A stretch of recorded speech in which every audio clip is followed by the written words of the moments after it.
درود بر شما. امیدوارم که حال دلتون عالی عالی عالی باشه. تجربه یک زندگی خوب وقتی به واقعیت میپیونده که ما بتونیم استعدادها و نقاط قوت خاص خودمون رو پیدا کنیم و ازشون به شکل خلاقانه استفاده کنیم. تا چه اتفاقی بیفته؟ قطعاً برای این هست که زندگیمون رو بهتر کنیم. طبق نظریه‌های جدید، رضایت از زندگی زمانی به وجود میاد که ارزش و معنای زندگی رو توی خودمون پیدا کنیم. آقای مارتین سلیگمن توی نظریه خودشکوفایی اشاره میکنه به این موضوع که انسان وقتی میتونه به ارزش و معنای زندگی خودش پی ببره که اول از همه به خودش توجه کنه، نقاط قوت خودش رو پرورش بده و بعد به بقیه کمک کنه تا به سعادت برسن. یعنی باید یه هدفی بزرگتر از اهداف شخصی خودمون رو در زندگی دنبال کنیم. به طور کلی وقتی انسان بتونه توانایی‌ها و استعدادهای خودش رو محقق کنه و به سطح بالاتری از انسانیت برسه، اون موقع است که میگن طرف خودشکوفا شده. اما برای رسیدن به این قابلیت‌ها و توانایی‌ها لازمه که شرایط و امکانات مناسبی هم وجود داشته باشه. طبق تئوری شکوفایی اولین قدم توانایی تولید هیجانات مثبته. هرچی بیشتر بتونیم توی زندگیمون احساسات مثبت رو تجربه کنیم، راهمون به سمت خودشکوفایی هموارتر میشه. یعنی وقتی شما از ته دل لذت میبری، خوشحال میشی. یعنی وقتی آهنگ دلخواهت رو میشنوی و باهاش آروم میشی، داری یه جورایی بنزین میریزی توی موتور رشد شخصیتت. احساسات مثبتی مثل شادی، ذوق زدگی، قدردانی یا حتی همون حس خوب بعد از خوردن یک غذای مورد علاقه، همشون انرژی میدن. انرژی که شما رو هل میده به سمت یه زندگی بهتر. هرچی این هیجان‌های مثبت بیشتر باشه، نه تنها حال بهتری شما دارید، از اون طرف توی بقیه زمینه‌های زندگی هم با قدرت بیشتری جلو میرید و موفق‌تر میشید. اگر بیایم و لذت رو توی همین خانواده تولید هیجانات مثبت بررسی کنیم، لذت میشه همون جایی که گفتیم ما ازش انرژی میگیریم، هم انرژی روانی هم انرژی جسمی. پس توانایی تولید انرژی چه در بدنمون و چه در ذهنمون از همینجا میاد. این مؤلفه 2 محور توی زندگی رو مشخص میکنه. اول جوی لایف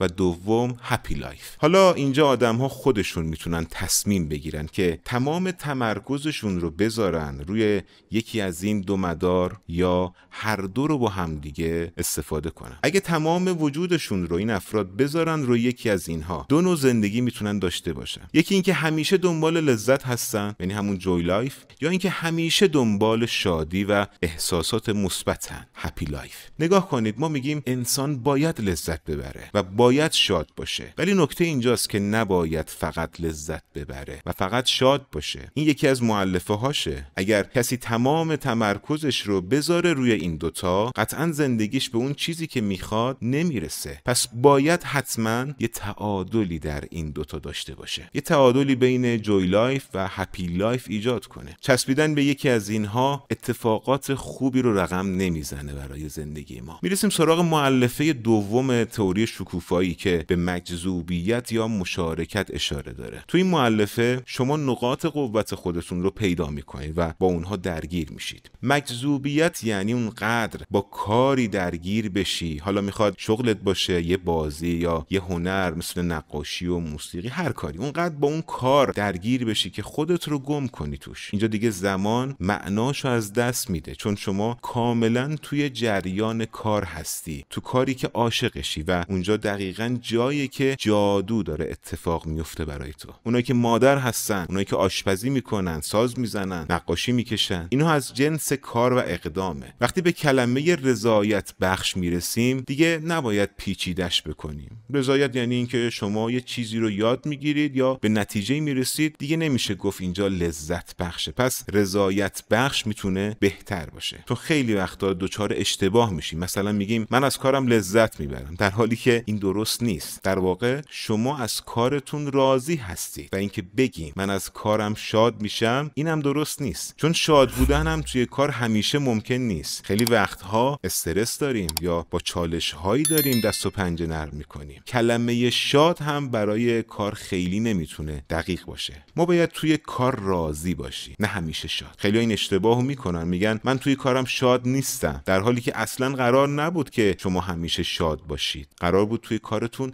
راضی باشید. یا وقتی میرید سراغ روابط، مثلا توی رابطه زناشویی، ممکنه طرف بگه من توی رابطه‌ام میخوام شاد باشم. خب این یه سواله، آیا شما همیشه باید توی رابطه خودت شاد باشی؟ اگه اینطوره باید بری یه نفر رو پیدا کنی که شبیه دلقک باشه و همیشه تو رو بخندونه، شاد نگه داره. و حتی اگه زمانی پولی نداشتی باز تو رو شاد کنه. این هم بخشی از فرهنگ لغات رابطه است. باید حتما اینو بدونیم که شادی یکی از مؤلفه های رابطه است، نه هدف اصلی. به این نکته هم اشاره کنم که یه بخش مهم از تفکر استراتژیک استفاده و انتخاب کلمات درسته. وقتی شما تعداد کلماتتون کمه، یعنی شاید خیلی خوب فکر نمی‌کنید یا نتونستید ایده هاتون رو درست منتقل کنید. ولی وقتی تعداد کلماتتون بیشتر میشه، میتونه نشونه این باشه که دارید بهتر فکر میکنید. و شاید براتون شنیدن این مطلب هم جالب باشه که تعداد کلماتی که آدم‌ها توی صحبت‌های روزمره‌شون استفاده میکنن با میزان درآمد و موفقیتشون ارتباط مستقیم داره. یعنی هر چی کلمات بیشتر و دقیق تری استفاده بشه، احتمال موفقیت هم بیشتر میشه. در زندگی که بر پایه مجذوبیت ساخته شده، شما بیشتر به خوشنودی از کاری که انجام میدید توجه دارید. در دنیای فود بلاگرها اگر توجه کنید، خیلی وقتا اونها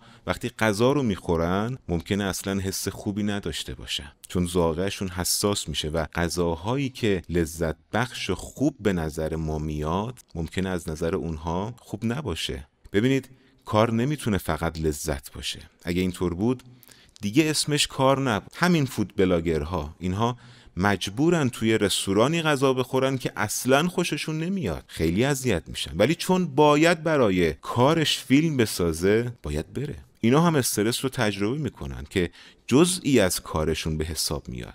شما شاید از ناهارتون لذت ببرید، ولی این جزء کار شما نیست. در حالی که یک فود بلاگر ممکنه از بعضی از غذاها لذت ببره، ولی استرس هایی که به خاطر تبلیغ داره بیشتر از لذتشه. در نهایت چیزی که مهمه اینه که از کارتون راضی باشید. این کار سختی های خودش رو داره، ولی در نهایت وقتی که ازش راضی باشید میتونید به اون افتخار کنید. و در دنیای مجذوبیت هر چیزی که سخت باشه ارزشمنده. اینم دقت کنید خوبه. شما اگه تو کار خودتون دارید خیلی کیف میکنید، یه لحظه باید شک کنید. اگر تو کارتون دارید کیف میکنید، شک کنید. شاید واقعا چالش هایی که دارید به اندازه کافی بزرگ نیستن. ما قراره هم پول در بیاریم هم رشد کنیم، نه اینکه فقط از کارمون لذت ببریم. برای رشد باید به سمت استرس ها، سختی ها و چالش ها حرکت کنیم. هر کسی تو زندگی موفق شده به داستان زندگیش نگاه کنیم، به همین موضوع اشاره کرده. یک شبه اتفاقات این شکلی نیفتاده.